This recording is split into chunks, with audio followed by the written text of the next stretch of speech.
کرنا ہے۔ اس وقت اہم ترین حکومتی ذرائع کا کہنا ہے کہ حکومت اور ریاست اعلیٰ عدلیہ سے مخصوص سیاسی جماعت کی طرف جھکاؤ رکھنے والے ججز سے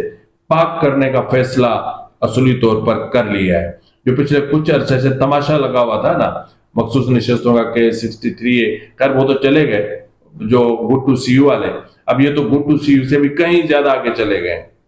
تو ان ججز سے پاک کرنے کا ایک بہت بڑا پلان ترتیب دیا گیا ہے، لیکن مسئلہ یہ کہ یہ کب ہوگا، یہ ایک بہت بڑا سوال ہے کہ اس منصوبے پر عمل درآمد کب ہوگا۔ تو اس کے حوالے سے میرے اپنے ذرائع کا کہنا ہے کہ 26ویں آئینی ترمیم، سیویلینز کے خلاف ملٹری ٹرائلز کی اپیل کی انٹرا کورٹ اپیل اور اعلیٰ عدلیہ میں ججز کی تقرر اور تعیناتیوں کے بعد سپریم جوڈیشل کونسل کا ماز گرم ہو جائے گا۔ جی ناظرین، سپریم جوڈیشل کونسل کا ماز باضابطہ طور پر گرم ہو جائے گا اور اس حوالے سے مختلف